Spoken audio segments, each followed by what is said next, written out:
গটগটে হেঁটে বাইরে বেরিয়ে এলো রুদ্রম। সে যদি বারবার ঘড়ি দেখছে, 9টা-10টা বাজে, অথচ উনি আসছে না কেন? আবির দাঁড়িয়ে দাঁড়িয়ে গল্পের ঝুড়ি খুলে বসেছে। সৌজন্যতা সে যদি চলে যেতেও পারছে না। হঠাৎ একজন স্টাফ এসে বললেন, ম্যাম আপনাকে স্যার ডাকছেন। সে যদিকে উদ্দেশ্য করে বলছেন উনি। সে যদি ভাবলো রুদ্র রুমে ডেকেছে, বলল আচ্ছা যাচ্ছি। সে যদি লিফটের দিকে যেতে উনি থামিয়ে দিয়ে বলল, ম্যাম রুমে না, স্যার তো বাইরে গাড়িতে। সে যদি চোখ আকাশ ছিল। কি, কখন গেলেন? এই তো 10 মিনিট হবেন। সে যদি মাথায় হাত দিল, ইয়া মাহবুদ, ওভাবেই ছুট লাগালো। সে যদি তাড়াহুড়া আবিরের থেকে বিদায়ও নেয়নি। সে যদি দৌড়ে যাওয়া দেখে হাসলো আবির। রুদ্র গাড়িতে বসে ফুঁসছে রাগে। এত হাসি কিসের? অজানা ছেলের সঙ্গে দাঁতে দোকান খুলে বসেছেন উনি। কই আমার সাথে বলতে এলে তো এর ছিটে ফোটাও থাকে না। কাজের কথা ছাড়া একটা কথাও বলে না আমার সাথে। ওই ছেলে কি আমার চেয়ে বেশি হ্যান্ডসাম, বেশি সুদর্শন? রুদ্র ভিউ মিররে নিজেকে দেখল। তাকে একটু সুন্দর লাগছে না। মনে হচ্ছে ছোটবেলা থেকে চেহারা নিয়ে শুনতে শুনতে কান পাকানো লোকটা আজ প্রথমবার নিজেকে অসুন্দর মনে হলো। সে যদি ড্যাশিং হতো, হ্যান্ডসাম হতো, সে যদি নিশ্চয় তাকাতো, তাই না? তখনই হন্তদন্ত পায়ে এসে গাড়ি দরজা খুলে বসে পড়ল। সে যদি হাঁপাতে হাঁপাতে বলল, স্যার আপনি কখন এলেন? আপনি তো ব্যস্ত ছিলেন, তাই না? তাহলে কিভাবে দেখবেন? রুদ্রকে থামিয়ে দাঁত চিপে বলেন। সে যদি চোখ পিট করে বলেন, না স্যার, ব্যস্ত কইছিলাম, আমি তো গ্রাউন্ড ফ্লোরে দাঁড়িয়ে আপনার জন্য অপেক্ষা করছিলাম। রুদ্র ভুরু বাঁকালো। তাই শুধুই অপেক্ষা করছিলেন? সে যদি মাথা দুলিয়ে বলল, হ্যাঁ। তখন ওই কালকের ছেলেটি মানে আবির? চুপ করুন। রুদ্র ধমক দিতে সে যদি চুপ মেরে গেল। সে যদি ভাবছে কল না ধরায় রুদ্র এখনও রেগে আছে। নিচু কণ্ঠে বলল, সরি স্যার, আমি সত্যি আপনার কল শুনতে পাইনি। আপনি এভাবে রেগে থাকলে আমার প্রেজেন্টেশন খুব খারাপ হবে। সে যদি অতি নরম সুরে বলাতে রুদ্র রাগ পড়ে গেল। একটু একটু খুশি হলো। সে রাগ করলে সে যদি প্রেজেন্টেশন খারাপ হবে। কথাটা নিজের মতো সাজিয়ে ফুরফুরে মনে গাড়ি স্টার্ট দিল। 4 ঘন্টা পর অফিস থেকে বের হলো রুদ্র। সে যদি মন ভালো মানে অনেক ভালো। এই প্রথমবার সে প্রেজেন্টেশন দিল, আর তাতে ডিল ফাইনাল হয়েছে। সবাই বেশ প্রশংসা করেছে। সে যদি একবার চোখ তুলে রুদ্রকে দেখল। যা কিছু ক্রেডিট সবই তো ওনার। ও তো কিছুই করেনি, উনি লিখে দিয়েছেন বলেই শিখতে পারল। এখন তার মনে হচ্ছে রুদ্র কফি নিজে থেকে করে দেওয়া তার জন্য ভালোই হলো। না হলে সে যা লিখেছিল প্রেজেন্টেশন দেবে বলে, ইয়া আল্লাহ, ও সব শুনলে আজ চাকরি থাকতো না। ডিল তো বহু দূরের ব্যাপার। রুদ্র কফির সাথে তার কফি কোনো মিলই নেই, আকাশ পাতাল তফাৎ হওয়ার কথা। এই পদে চাকরি পেয়ে গ্রাজুয়েশন লাগে, আর সেখানে সে মাত্র 2nd সেমিস্টার, তাও পার করেনি। কত কিছু ভালো মতো জানো না। পরশু রাতে গুগল ঘেটে নিজের মতো করে কোনো রকম সাজিয়েছিল। ভাগ্যিস ওসব বলতে হয়নি, আল্লাহ বাঁচিয়েছে। রুদ্র চুপচাপ, তার হেলদোল পৃথিবীতে নেই। সে যদি জিজ্ঞেস করেন, কিছু হয়েছে স্যার? রুদ্র ছোট করে বলল, না, আমার পারফরমেন্স ভালো হয়নি। হয়েছে?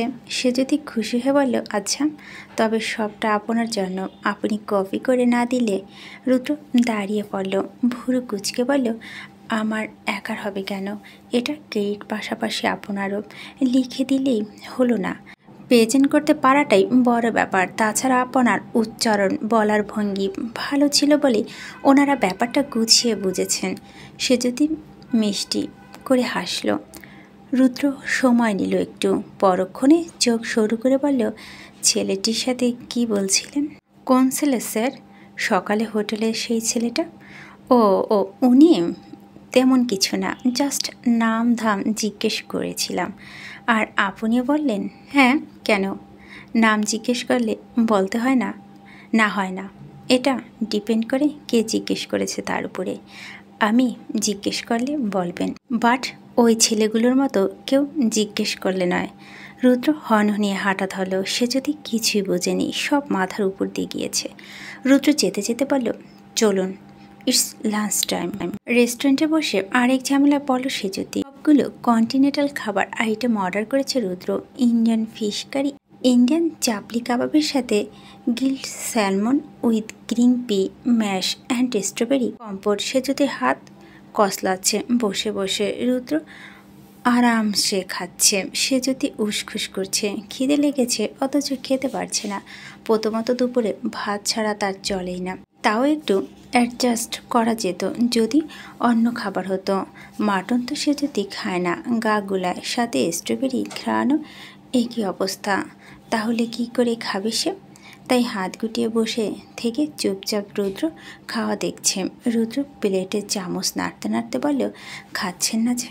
সে যদি মাথা নিচু করে বলল, এমনি। রুদ্র খাওয়া থামিয়ে তাকালো, ভাত খাবেন? চোখগুলো চকচক করে উঠল সে যদি। রুদ্র আবার জিজ্ঞেস করলো, ভাত খাবেন বা অন্য কিছু? সে যদি মাথা নেড়ে বলল, ভাত।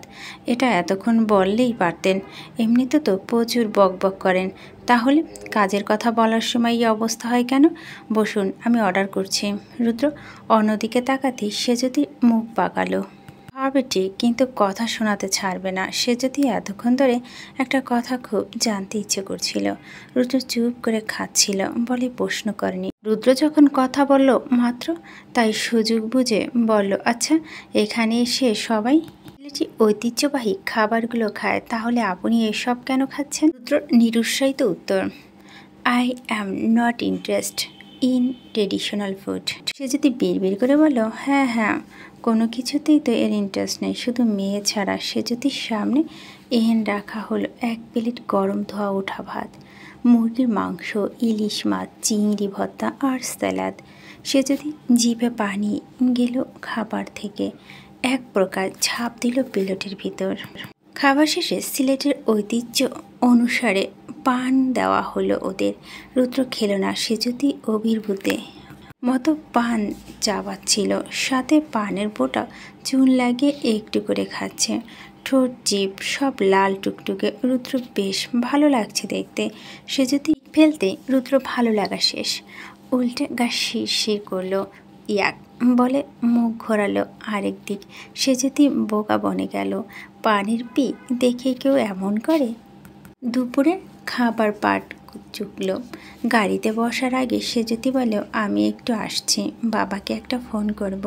রুদ্র কিছু বলল না। সে জ্যোতির কথা শেষ করে এসে গাড়িতে বসলো। রুদ্র তখন থমথমে গলায় বলল, আপনি আপনার বাবাকে খুব ভালোবাসেন, তাই না?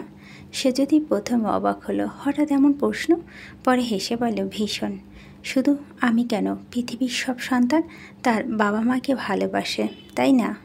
তাই না বলে সে যদি রুদ্রের দিকে তাকালো। রুদ্র মাথা নিচু করে আছে, ভেতরটা কাঁদছে খুব।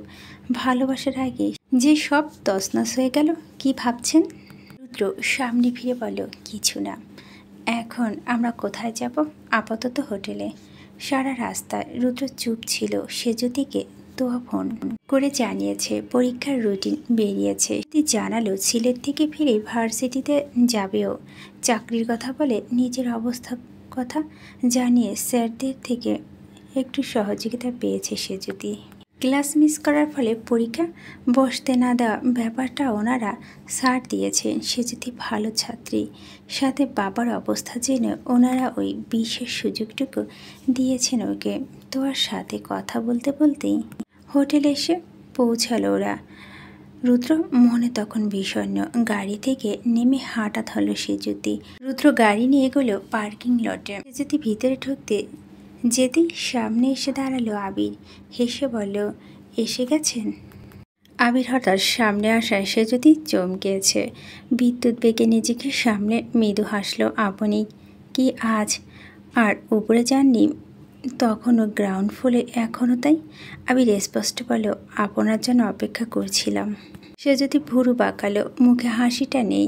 আমার জন্য? আবির থেমে থেমে বলল, আসলে এখানে একা এসেছি তো, সময়টা বোরিং যাচ্ছে। আপনার সাথে পরিচয় হলো, ভাবলাম আপনার সাথে গল্প করে কাটাবো। আপনার কোনো অসুবিধা নেই তো? সে যদি কিছু বলার আগে পাশ থেকে রুদ্র বলে উঠে, অবশ্যই আছে। রুদ্র সেজুতির পাশে এসে আবির বরাবর দাঁড়ালো। গম্ভীর কণ্ঠে বলল, এখানে উনি কাজ করতে এসেছেন, কারো সাথে খোশ গল্প করতে নয়। আবির নাক ফোলালো, মেজাজ দেখে বলল, কথাটা তো আমি আপনাকে বলিনি, তবে আপনি কেন ওনার হয়ে কথা বলছেন? কারণ আমি ওনার বস। বস কথাটা রুদ্র সময় নিয়ে বলল। আবির কাঠ গলায় বলল, হ্যাঁ বস তো, কাজের সময় ওনাকে পেলেই হলো। আপনার কাজ পারফেক্ট হওয়াটা দরকার আপনার। তারপর উনি কার সাথে মিশবে বা কথা বলবে সেটা কি আপনি দেখতে আসবেন নাকি? রুদ্র জল শক্ত হয়ে আসছে। আমি কি করব না করব তার হিসাব আমি নেব না নিশ্চয়ই। আর কালই তো ওনাকে দেখলেন, এরই মধ্যে গল্প করার জন্য রাখছেন। বেশ অ্যাডভান্স দেখছি আপনি। আমি আমার সার্টিফিকেট আপনার থেকে নেব না। অফিসের বসের মতোই বিহেভ করুন। রুদ্র ভুরুক নাচালো, হাত মুঠো হলো। তো এখন আপনি আমাকে বিহেভিয়ার শেখাচ্ছেন? আবির মুখের উপর বলল, হ্যাঁ শেখাচ্ছি। সে যদি এতক্ষণ ব্যাবলাকান্তর মতো দাঁড়িয়েছিল, বলদ বনে গিয়েছিল কিছু সময়ের জন্য।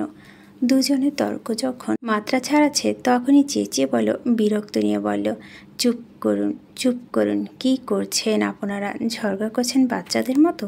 এখানে কি বিতর্ক প্রতিযোগিতা হচ্ছে? সে যদি এবার আবিরের উদ্দেশ্যে শান্ত কণ্ঠে বলল, মিস্টার আবির, আমি আসলে গল্প আড্ডা এসবে অভ্যস্ত নই, আর এখানে সত্যি আমি কাজের জন্য এসেছি। সো এটাই এখানে আমার একমাত্র মোটিভেশন। আপনি প্লিজ কিছু মনে করবেন না। রুদ্রর দিকে একবার তাকালো সে যদি, সে সানগ্লাস পরে ঠিক কোন দিকে তাকিয়ে তা ঠাউর করতে পারল না। আর কথা না বাড়িয়ে লিফটে উঠে গেল। সে যদি আড়াল হতে রুদ্র ঠোঁট সূক্ষ্ম হাসি ফুটল, বিদ্রুপ করে বলল, দেখলে তো মিস্টার আবির, বিয়ে কিন্তু শেষমেশ তার বসের মানে আমার কথার বাইরে যায়নি। আর হ্যাঁ, আপনি কি যেন বলেন, বসকে বসের মতো বিহেভ করতে? আমি তো সেজুতির নামে মাত্র বস, ভিতরে তো অন্য কিছু। আবিরের মুখটা চুপসে ছিল এত সময়। রুদ্র শেষ কথাটা কপাল কুঁচকে বলেন, অন্য কিছু মানে?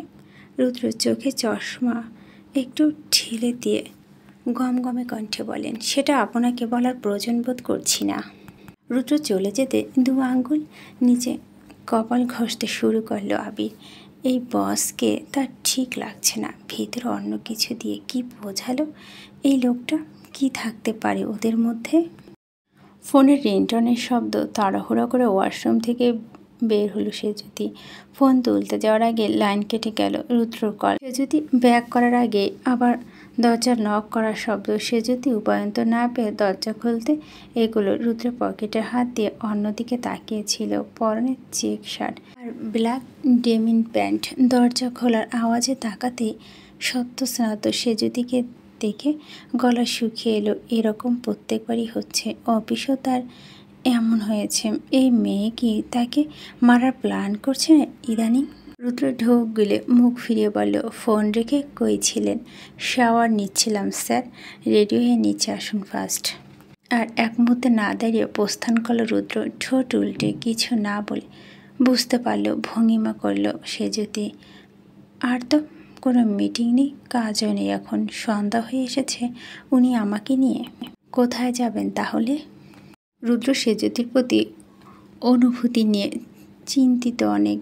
সে চায় না তার কোনো কিছু অনুভব হোক মেয়েটির প্রতি, কিন্তু অবাধ্য অনুভূতিরা না শোনার রকচটা রুদ্র নিজের প্রতি বিরক্ত হয়, রেগে যায়। সেজুতিকে ঘুরতে নিয়ে মাঝপথে ফিরে আসে তাই। এমনকি সারাদিনও সেজুতির সামনে যায়নি, হোটেলে রুমবন্দি বসেছিল। সেজুতি তো আর ওসব জানে না। তার চিন্তা হতে থাকলো। রুদ্র কিছু একটা হয়েছে ভেবে সিদ্ধান্ত নিল একবার রুমে গিয়ে দেখবে। চিন্তা মতো রুদ্রের রুমে এসে দেখলো রুদ্র নেই। তখনই রুদ্র ওয়াশরুম থেকে শাওয়ার নিয়ে বের হলো। উদাম গা, তোয়ালে পেঁচানো শুধু। সে যদি লজ্জা পেয়ে মুখ ঘোরাতে রেগে থাকা রুদ্র আর রেগে গেল। মুখ যা এলো তা শোনালো সেজুতিকে। সেজুতি কষ্ট পেয়ে নিশ্চয়ভাবে রুম থেকে বেরিয়ে যায়। রুদ্র তারপর থেকে খুব অনুতাপ বাড়ে। সে নিজের প্রতি ক্ষুদ্রতা মাত্রাতিরিক্ত মদ্যপান করে। রাতে সেজুতি রুমে আসে। মাতাল রুদ্র সেজুতির কোলে শুয়ে বায়না ধরে মাথা হাত বোলাতে। সাথে সে গল্প বলতে। সে যদি রুদ্রের সাথে না পেরে রাজি হয়, রুদ্র রাজকুমারের আকারে তার ছোটবেলার গল্প বলে। তার মায়ের অবাধ্য সম্পর্ক থাকে তার বাবার বন্ধুর সঙ্গে। এক সময় তার বাবা জেনে যায় আর নিজ হাতে দুজনকে খুন করে। আর রুদ্র বড় হয় তার দাদা দাদুর কাছে, কিন্তু রাজকুমারের ছলে বলা সে যদি বুঝতে পারে না যে এটা রুদ্রের নিজেরই গল্প, যা জেনেও সে কেঁদে ফেলে। রুদ্র মাথা কোলে নিয়ে ওভাবে বসে থাকে আর রুদ্র ঘুমিয়ে যায় ও ঘরে। রুদ্র ঘুমিয়েছে অনেকক্ষণ, রাত গড়িয়ে প্রায় ভোর হওয়ার জোগাড়। রুদ্রর মাথাটা এখনও ওভাবেই সেজতির কোলে রাখা। সেজতি উদাস দৃষ্টিতে তাকিয়ে আছেন, তাই জানালার কাঁচগুলি তো অদূরে, অন্ধকার আকাশটা পরিষ্কার নয়। রুদ্রর মাথায় একইভাবে হাত বোলাচ্ছে সেজতি। এমন নয় যে রুদ্র জোর করছে, সে তো গভীর নিদ্রায়। সেজতি অজান্তে নিজের ইচ্ছে করছে, মনের মধ্যে কেমন অস্বস্তি লাগছে। গল্পের শেষটুকু আর শোনা হলো না। যতটুকু শুনেছে তাতেই তার চোখগুলো ভিজে উঠছে। ফুপিয়া কান্নাও করছে কিয়ৎক্ষণ। গল্প বলার সময় রুদ্র গলা ধরে আসছিল, যেন সেই রাজপুত্রের সহিত তার কোনো সংযোগ রয়েছে। কষ্ট রাজা ছিলেন নয়, হচ্ছে তার। আচ্ছা, রাজপুত্রের কী হলো তারপর? কী হলো তার বাবার? সে কেন ফিরে এলো না? রাজপুত্র কিভাবে নিজেকে সামলালো? এতটুকু ছোট রাজা কিভাবে বড় হলো? কেই বা ছিল এই রাজপুত্রের আড়ালে সত্যি মানুষটি? সেসব জানতে ভীষণ ইচ্ছে করছে সেজতির। রাজপুত্রের জীবনের শেষটা জানার আগে রুদ্র ঘুমের দেশে পাড়ি জমালো। এমন নিষ্পাপ মুখ করে ঘুমাচ্ছে রুদ্র, সেজতি আর জাগাতে ইচ্ছে হলো না। সুযোগ পেলেও কখনো জেনে নেবে না হয়, কিন্তু কিভাবে জানবে? আজ না হয় ড্রিঙ্ক করেছে বলে নিজের মধ্যে ছিল না, এতটা বাচ্চামো করছিল, কিন্তু হুঁশ আসলে এর মতো বদমেজাজি, ইগোইস্টিক আর দুটো খুঁজে পাওয়া মুশকিল। সে যদি বোকার মতো চাইল রুদ্র আরেকবার এমন করুক আর গল্পের শেষটুকু বলে দিক। পরক্ষণে নিজের মাথায় চাটি মারল রুদ্র। আজ যা করলো, প্রথমে তো ভয়ে প্রাণ বেরিয়ে গিয়েছিল তার। সে যদি মনে পড়ল রুদ্রের বুকের ওপর পড়ে যাওয়া কথাটা, মুহূর্তে শির দ্বারা বেয়ে এক ঠান্ডা শীতল স্রোত গড়ালো। জানালার পর্দা ভেদ করে সকালের মিষ্টি রোদ হুটুপুটি খেলো রুমের ভিতর। হালকা বাতাসে রুদ্র ধূসর চোখে আশ্রে পড়ল সূর্যের রোশনি। রুদ্র চোখ কুঁচকে নিল, কিঞ্চিত নড়ে চড়ে উঠে বসলো। মাথা ভার লাগছে, ঝিমঝিম করছে। হঠাৎ রুমটা খেয়াল করতে রুমে ছুটে এলো রুদ্র। বিস্ময়মুখ হা হয়ে এলো। এটা তো সেজতির রুম। আমি এখানে কি করছি? আমি কি এখানে ঘুমিয়েছি? উনি কোথায়?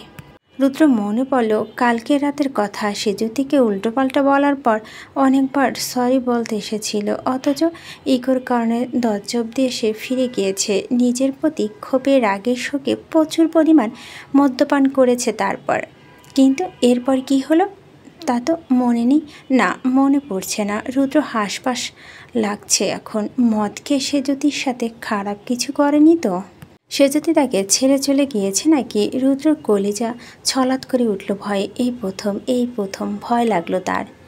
কাউকে পাওয়ার আগে হারানোর ভয়। গোটা শরীর অবশ হলো। হঠাৎ ঘাড় ঘোরাতে রক্তশূন্য চেহারাটা চকচকে হয়ে উঠল রুদ্রর। নিথর দেহে যেন প্রাণ সঞ্চয় পেল। সোফার উপরে গুটিসুটি মেরে ঘুমিয়েছে সেজতি।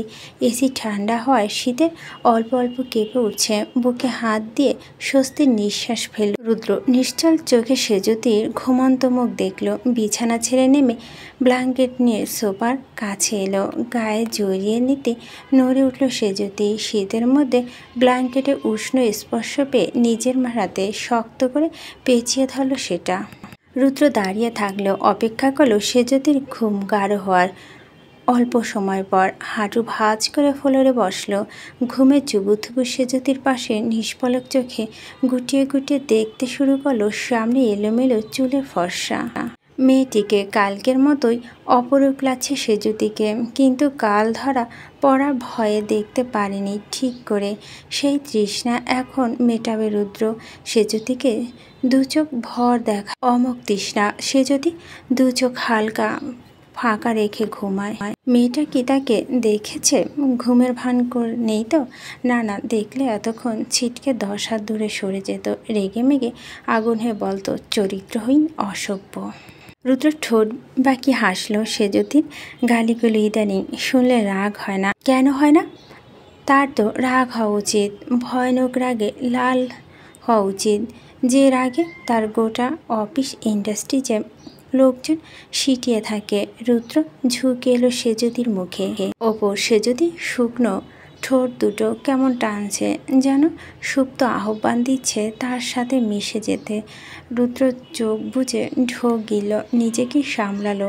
সেজুতির ওই উষ্ণ ঠোঁটে অসাধারণ সেদিন নেবে যেদিন সেজুতি চাইবে। আদৌ কি আসবে ওই দিন? এত সুন্দর মুহূর্ত বেঁচে থাক দেখবে তো রুদ্র। রুদ্র ছোট করে ফু দিল সেজুতির কপালে, সাথে সাথে ঈশা উড়ে উঠল কপালে ছোট ছোট চুল। রুদ্র ওদের প্রতি ভীষণ হিংসা হয়। ওরা সেজুতিকে ছুঁতে পারে দিনরাত, সেজুতি কিচ্ছু বলে না। কেন সে চুল হলো না? তাহলে প্রত্যেক সেকেন্ডে সে ঝাপটে পড়ত সেজুতির চোখে ছোটে গোলাপি দু গালের ওপর। ইস, মিস হয়ে গেল।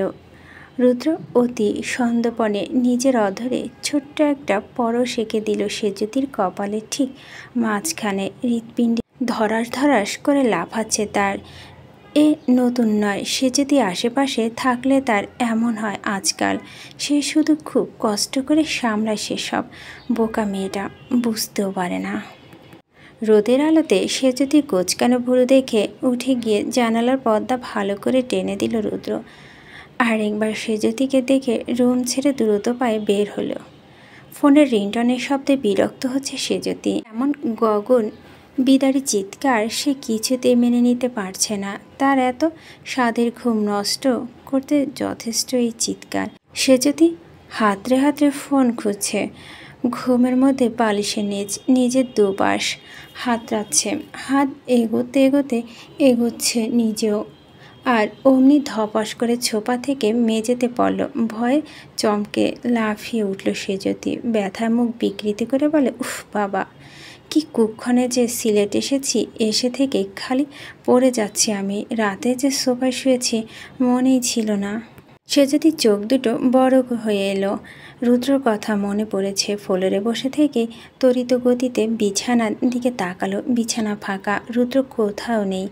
উনি চলে গিয়েছেন। সেজুতি গায়ে ব্ল্যাঙ্কেটের দিক চোখ পড়ল। এটা তো গতকাল রুদ্রের গায়ে ছিল, ওর গায়ে কি করে এলো? উনি দিয়ে গিয়েছে। সেজুতির ফোন বাজলো আবার। তড়িঘড়ি করে উঠে ছুটে এলো সে। ফোন হাতে নিতেই ছোট করে অ্যাটাক হলো সেজুতি। চোখ উঠল কপালে। রুদ্রর ফোন। সেজুতির মাথায় হাত দিয়ে বলল, 32টা মিস কল, ইয়া আল্লাহ, তাও আবার ওনার ফোনের ওপর ছোট্ট করে লেখা সময়টা। চোখ যেতে আবার এক দফা বিস্মিত সেজুতি। বেলা 12টা অবধি ঘুমিয়েছে, তা ইতিহাসেই প্রথম। কাল সারা রাত একটু ঘুমায়নি। কেন ঘুমায়নি নিজেও জানে না। ও ভাবে রুদ্র মাথার কোলে নিয়ে বসেছিল, অথচ সেটা কিন্তু না করলে হতো। শেষ রাতে আর ঘুমে কাছে টিকতে না পেরে রুদ্রকে শুয়ে দিল বিছানায়, নিজে গিয়ে শুলো সোফায়। কিন্তু তাই বলে এত বেলা হয়ে যাবে বোঝেনি। আজ তো তার সেকেন্ড প্রেজেন্টেশন, তাও ছিল সকাল 10টা, এখন বাজে 12টা। কি হবে এখন? সেজুতির বুক কাঁপছে। ডিল হাতছাড়া হলে রুদ্র তাকে আস্ত রাখবে না। হাতের মুঠোতেই ফোন কেঁপে উঠল আবার। ধরপড় করে রিসিভ করলো সেজুতি। ওপাশ থেকে ভেসে এলো রুদ্র কঠিন স্বর, কটা বাজে মিস সেজুতি? আপনি কি এখানে ঘুমাতে এসেছেন? 12টা বেজে গিয়েছে, অথচ আপনার দেখা নেই। চাকরি করার ইচ্ছে নেই? তাহলে বলুন, তার ব্যবস্থা করছি আমি। সেজুতি ভয় ভয় বলল, সরি স্যার, আমার জন্য অনেক বড় ক্ষতি হলো আপনার। আমি একদম জেনে বুঝে করিনি। সেজুতির কণ্ঠ কাঁদো কাঁদো। রুদ্র বলল, ফাইল সমেত 5 মিনিটে? মাথায় আপনাকে নিচে দেখতে চাই আমি। জাস্ট ইন 5 মিনিটস, ওকে? সেজুতিকে কিছু বলার সুযোগ দিল না রুদ্র। নিজের মতো একদম কথা বলে লাইন কাটল। সেজুতি পিট পিট করলো চোখ। প্রেজেন্টেশন এর সময় নেই। তাহলে এখন ফাইল নিয়ে গিয়ে নাও যাবে। আর কতগুলো কথা শোনালো। আরে ইচ্ছে করে ঘুমিয়েছি নাকি? আমার ঘুমের 12টা বাজে। নিজে তো হাত পা ছড়িয়ে আরামসে ঘুমিয়েছেন, ওনার জন্য আমার ঘুম হলো না। আর এখন উনি আমাকে কথা শোনাচ্ছে। এই জন্যই বলে উপকারীকে বাঘে খায়। ঠিক 5 মিনিটের মাথায় নিচে নামলো সেজুতি। 1 সেকেন্ড এদিক ওদিক হয়নি। গাড়ি ঘেঁষে হেলান দিয়ে দাঁড়িয়ে আছে রুদ্র। সেজুতিকে প্রথম দেখে অবাক হয়েছে। এত পাঞ্চুয়াল কবে হলো মেয়েটা সেজুতির কাছে আসতে? রুদ্র মুখ অটোমেটিক্যাল হাও এলো। হাতে ফাইল নিয়ে হন্তদন্ত পায়ে ছুটে এলো রুদ্রের সামনে। দাঁড়িয়েছে সেজুতি, অনেকটা ভ্যাকা চাকা খাওয়ার মতো মুখ করে সেজুতি পা থেকে মাথা অবধি দেখে নিল রুদ্র। সেজুতি শ্বাস টেনে বলল, 5 মিনিটে এসে গিয়েছি স্যার। কোথায় যাবেন চলুন। রুদ্র জবাব এলো না। সে চেয়ে আছে। সেজুতি ভুরু কুঁচকালো। এভাবে কি দেখছেন উনি? রুদ্র গলা ঝেড়ে অন্যদিকে তাকালো। গম্ভীর কণ্ঠে বলল, মিস সেজুতি, আপনি জামা উল্টো পরেছেন। সেজুতি চোয়াল ঝুড়ে পড়ল।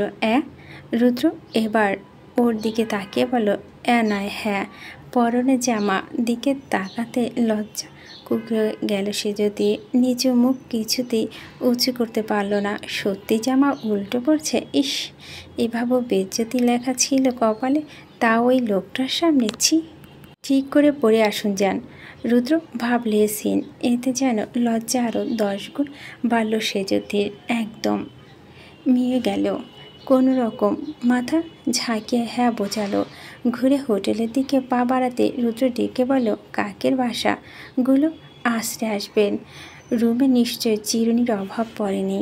সেজুতি এবার অজ্ঞান হওয়ার উপক্রম। একদরে ঢুকে গেল ভিতরে। লজ্জা পেয়ে প্রথমবার কেউ শহীদ হয় দুনিয়ায়, সে কেউ না, হবে স্বয়ং সেই। কিন্তু এই মৃত্যুর জন্য দায়ী করবে কাকে? রুদ্রকে? সে যদি যাওয়া মাত্রই হেসে উঠল রুদ্র। দ্বিতীয়বারের মতো প্রবল হাসিতে মাতল তার ওষ্ঠ। হাসি থামছেই না। 5 মিনিটে রেডি হতে গিয়ে কতটাই নাকানি চুবানি খেলো মেয়েটা। রুদ্রদের সেকেন্ড প্রেজেন্টেশনে সময় ছিল সকাল 10টা, কিন্তু সে যদি ঘুমাচ্ছিল দেখে রুদ্র সময়টা চেয়েছে দুপুরে। রুদ্র যেহেতু সফল ব্যবসায়ী, ভালো নাম ডাক রয়েছে, প্রতিটা প্রোডাক্ট তার চাহিদা সম্পন্ন হয়, তাই বিদেশে ক্লায়েন্টের বিনা বাক্য মঞ্জুর করলেন। সময় নির্ধারিত হলো দুপুরে 12:30টায়। 12টা বাজলো যখন সে যদি উঠছে না, তখন আর উপায় পেল না রুদ্র। কয়েকবার দরজা ধাক্কিয়ে ফোন করে মেয়েটার সাড়া নেই। শেষে যখন কল রিসিভ হলো, তখন ইচ্ছে করে কাঠ গলায় কথা বলল, না হলে তৎক্ষণাৎ সে যদি সিরিয়াস হতো না। মেয়েদের তৈরি হতে এমনিতেও দেরি হয়, তার জন্যই ওভাবে কথা শুনিয়েছে। এবারও সে যদি ভালোভাবে প্রেজেন্টেশন করেছে প্রোডাক্টের সমস্ত ডিটেলসে। বরাবরের মতো আজকেও ডিল এগিয়েছে। সেখান থেকে বেরিয়ে লাঞ্চ করছে দুজন। এরপর তো হোটেলে ফেরার কথা। অথচ রুদ্র কোথাও একটা নিয়ে এলো সেজুতিকে। পার্কের মতন জায়গাটা ভীষণ সুন্দর, নিরিবিলি, একদম নদী ঘেঁষে। সেখানে একটা বেঞ্চের ওপর রুদ্র তাকে বসতে পারল। নিজেও বসলো। অচেতন দূরত্ব। সে যদি ভাবল রুদ্র হয়তো আজকেও তাকে ঘুরতে এনেছে ওই দিনের মতো। রুদ্র চুপচাপ বসে ফোন ঘাঁটছে। তার মন ঠিক কী চলছে সেই জানে। এদিকে সে যদি বসে থাকতে থাকতে অধৈর্য উঠে আশেপাশটা ঘুরতে চাইছিল। রুদ্র বারণ করেছে, বলেছে চুপচাপ বসে থাকুন। অনেকক্ষণ পর সে যদি আবার রুদ্র দিকে ফিরল, নরম কণ্ঠে বলল, স্যার অনেকক্ষণ তো হলো, এবার উঠি। রুদ্র জবাব, না, তাহলে একটু সামনেটা দেখে আসি। রুদ্র একইভাবে বলল, না। সে যদি অসহায় কণ্ঠে বলল, বসে থাকবো এভাবে? রুদ্র ঘাড় বেঁকে তাকালো। ফোন পকেটে ভরে পায়ের ওপর তোলা পাটা হালকা নেড়ে সামনের দিকে ফিরল। শান্ত স্বরে বলল, আপনার থেকে আমার কিছু জানার আছে সে যদি। আমি আশা করব শুধুমাত্র সত্যিটাই বলবেন আপনি। বিকেলে নরম আলো চারপাশে, সামনের নদীটা কপত কপতির তীর। নৌকা ভ্রমণে কী উচ্ছ্বাস তাদের। পরিবারের সাথে এসেছে অনেকে, ছোট ছোট বাচ্চা রয়েছে কতেক। পার্কটির চারপাশে ঘিরে বাউন্ডারির মতো সৌন্দর্য বর্ধন গাছ লাগানো। তাতে ফুটেছে নাম না জানা বাহারি ফুল। মনোরম এই পার্কটির সৌন্দর্য এতক্ষণ মধ্যে ছিল সে যদি, অথচ সব ভালো লাগা তা বিদায় নিল রুদ্রের কথা শুনতেই। সে যদি কপাল কুঁচকে চেয়ে আছে, রুদ্র নিরুদ্বেগ ভাবমূর্তি নিখুঁত চোখে অবলোকন করছে। কি এমন কথা জানতে চাইবেন? আওয়াজ শুনে তো মনে হয়নি হালকা পাতলা কিছু। ভয়টা সেখানে সে যদি রুদ্রকে এই কয়দিনে বেশ চিনেছে। কারণবিহীন একটা কাজও করে না এই লোক। ব্যবসা যতটুকু দেখল, যেখানে লাভ নেই সেখানে রুদ্র নেই, যেখানে লোকসান সেখানে তো তার ছায়াও খুঁজে পাওয়া মুশকিল। মনের মধ্যে হাজার প্রশ্নের ঝুড়ি সাজালো সে যদি, কিন্তু সেসব করা হলো না রুদ্র থম ধরে থাকা চেহারা দেখে। কি জানতে চান? অজান্তেই গলা কাঁপল সে যদি। রুদ্র তেমনি শান্ত কণ্ঠে বলল, এত তোতলানোর কিছু হয়নি, শুধু শুধু ভয় পাবেন না। সে যদি মেকি ভাব দেখিয়ে বলো, আমি ভয় পাচ্ছি না। আপনি কি জানতে চান? আপনি দেখছি বলার জন্য বড্ড অধৈর্য।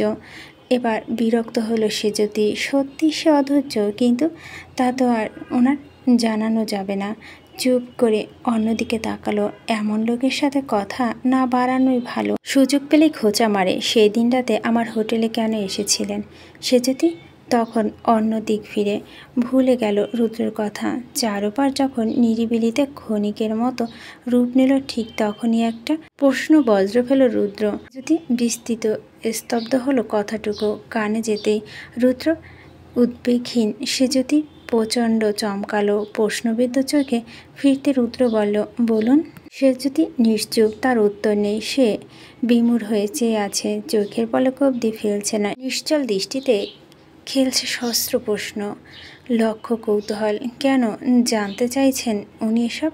কেন তাজা করছেন ওই পুরনো নোংরা ঘা? নিরুত্তর সেজতিকে দেখে ফোঁস করে নিঃশ্বাস ফেল রুদ্র। সেজতি আপোষে কিছু বলবে না সে জানত।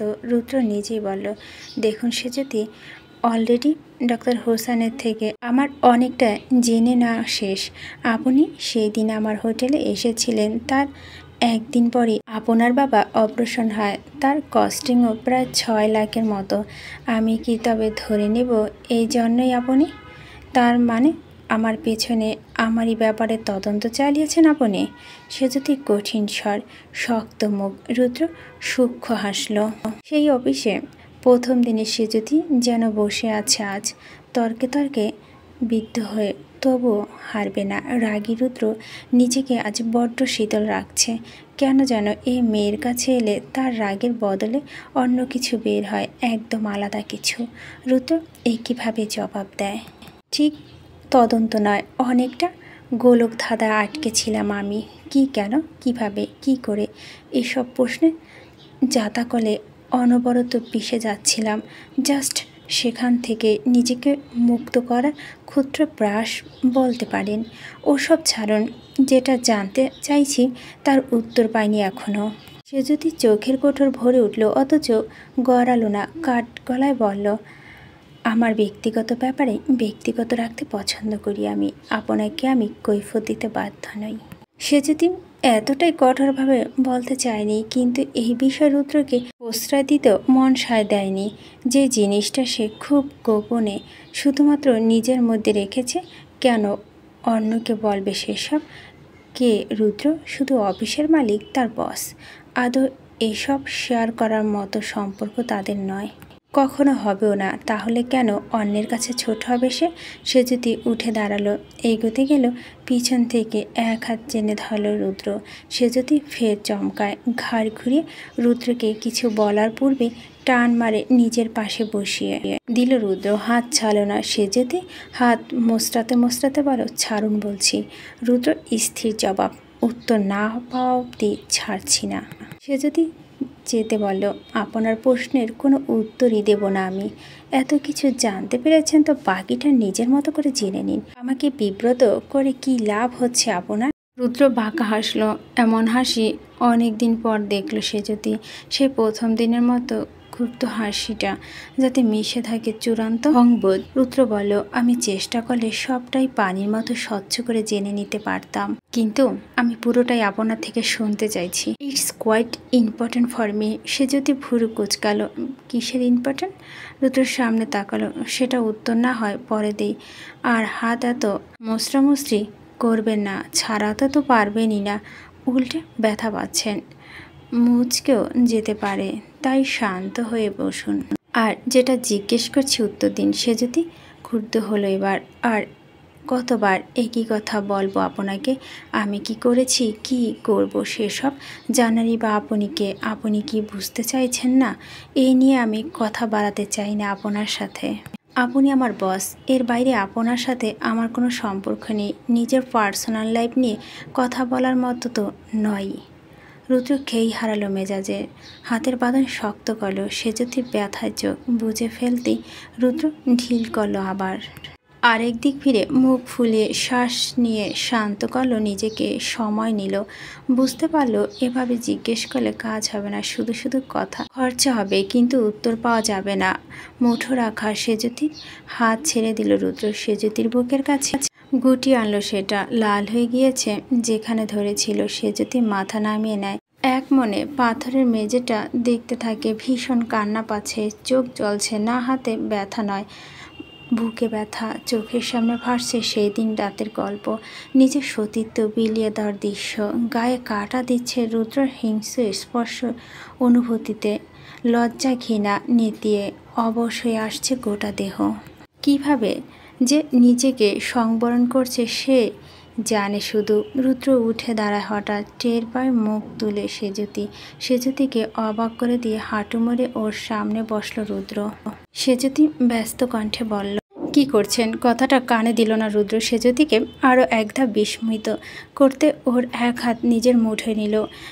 এতই কোমলভাবে ধরল যেন কিয়ৎ পরিমাণও ব্যথা না লাগে। লাল হওয়া জায়গাটা আঙুল বুলিয়ে সেজুতির চোখের দিকে তাকালো। হালকা ঢোক গেলে স্পষ্ট বলল, আই অ্যাম সরি। সেজুতি বিস্ফোরিত নয়নে চেয়ে থাকলো। গত রাতে রুদ্রর নেশার ঘরে সরি বলেছিল, আজ একদম সজ্ঞানে বলছে। রুদ্র রোশন চৌধুরী কিনা তার একজন সামান্য অ্যাসিস্ট্যান্টের কাছে সরি বলছে।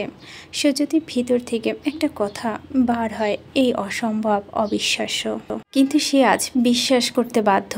সুগভীর ভাবনার সুতোতে টান পড়ে রুদ্র আওয়াজে। রুদ্র ভীষণ কোমল কণ্ঠে বলল, আমি জানি আপনি অবাক হচ্ছেন আমাকে এভাবে দেখে। সব সময় আপনাকে বকাঝকা করা, মেজাজ দেখানো, ইগোইস্টিক, বদরাগী রুদ্রের ব্যবহার যে এরকম হতে পারে সেটা সত্যি আশ্চর্যের। আমিও মানছি, কিন্তু কি জানেন, আমি নিজেও কিন্তু আপনার মতো রক্ত মাংস তৈরি একজন মানুষ। আমার মধ্যেও খারাপ লাগা, ভালো লাগা, দুঃখ পাওয়া এসব অনুভূতি রয়েছে। অথচ সবাই যেভাবে খুব সহজে প্রকাশ করতে পারে আমি সেভাবে পাই না। এটা আমার ব্যর্থতা, দুর্বলতা। আপনি যা ভাববেন সেটাই। একটু থেমে, আপনি আমার পার্সোনাল অ্যাসিস্ট্যান্ট আর আমি আপনার বস। আমাদের মধ্যে এই একটাই সম্পর্ক, যেটা একটু আগে আপনি বললেন। সেই সম্পর্কের ভিত্তিতেই আমি আপনার থেকে আপনার ব্যক্তিগত জীবন নিয়ে কোনো প্রশ্ন করতে পারি না। এটা সত্যি, উত্তর পাবো না, এটাও স্বাভাবিক। কিন্তু আমি যদি বলি এই মুহূর্তে থেকে আমি আপনি আমার খুব ভালো বন্ধু হব, তাহলে সেটা কি খুব একটা ভুল হবে? আমার দাদু বলতেন, বন্ধুত্ব সম্পর্ক পৃথিবীতে সব থেকে মিষ্টি সম্পর্কের মধ্যে একটি। কিন্তু আমার কোনো বন্ধু ছিল না, ছোটবেলা থেকেই ছিল না, এখনও নেই, কেউ করতে চায়নি, তাও নয়। আসলে আমি চাইনি আমার জীবনে তিক্ততা কমিয়ে কোনো মিষ্টি সম্পর্কে নিজেকে জড়াতে, তাই হয়তো কখনো প্রেমও হয়নি। কিন্তু আজ চাইছি আমার একজন বন্ধু হোক, যার কাছে আমি নিজেকে তুলে ধরবো, সে তাকে তুলে ধরবে আমার কাছে। কোনো পর্দা থাকবে না সেখানে। আপনি বলেছিলেন না আমার জীবনে বাঁচানোর বিনিময়ে টাকা দিয়ে আপনাকে ছোট করতে চেয়েছি আমি। সেই ভুল শুধরে নিয়ে যদি আপনার বন্ধু চাই, দিবেন? বলুন না, সে যদি দিবেন, হবে নেই বদমেজাজি রুদ্রের বন্ধু। সে যদি কিংকর্তব্যমুখ নিষ্পলক, তার দৃষ্টি চোখের পাতা ভারী হয়ে আসছে। হাঁ করে রুদ্রের দিকে তাকিয়ে থাকলো। মুগ্ধতা ছেয়ে যাচ্ছে তার দু চোখ। রুদ্র বলা প্রত্যেকটা কথা মধুর বাণীর মতো লেগেছে। এই তো এখনও বেজে যাচ্ছে কানে। এত সুন্দর করে কেউ বন্ধুত্ব করতে চায়, তাও এমন একঘেয়ে একটা লোক। আদৌ কি সে সঠিক শুনল, নাকি কান দুটো খারাপ হয়ে গেল? রুদ্র মোলায়েম কণ্ঠে শুধালো, হবেন না আমার বন্ধু? ঠোঁট দুটো প্রশস্ত করে হাসলো সেজুতি। ওর নিচে আলতো করে মাথা ঝাঁকালো, চোখ বুজে সায় বোঝালো, হ্যাঁ হব। তবে সে রুদ্রের বন্ধু? রুদ্র প্রশান্ত হাসলো, মুঠো রাখা সেজুতির নরম হাতের দিকে একবার চাইলো, বলল, বন্ধুত্ব জোরে না হয় আমাকে বলুন। সেটা আপনি কাউকে বলেনি, যা বলতে পারছে না, এমনকি আপনার বাবাকেও নয়। সে যদি অবাক কণ্ঠে বলল, আপনি এটা জানেন? জানি। কিভাবে? এ কথা তো হোসেন আঙ্কেলও জানে না। রুদ্র মৃদু হাসল, আন্দাজ করছি। আপনাকে যতদূর চিনলাম তাতে খুব কঠিন হয়নি। আমার কথা ছাড়ুন, এবার বলুন তো কি ঘটেছিল এতক্ষণ? রুদ্র এমন সহজ সাবলীন আলাপে সে যদি নিজেও সহজ হলো। বন্ধু যখন হয়েছে তখন বলাই যায়, অর্ধেকের বেশি তো জানেন উনি। সে যদি দীর্ঘশ্বাস ফেলল, শুধু দীর্ঘশ্বাস ছিল না, এটা ছিল ভিতরে লুকানো অনেক ব্যথা, প্রকাশের প্রস্তুতি। সে যদি রুদ্রের দিকে তাকায়নি, চোখ কুলে রাখা অন্য হাতে দিকে রেখে ভাঙা গলায় বলতে শুরু করলো,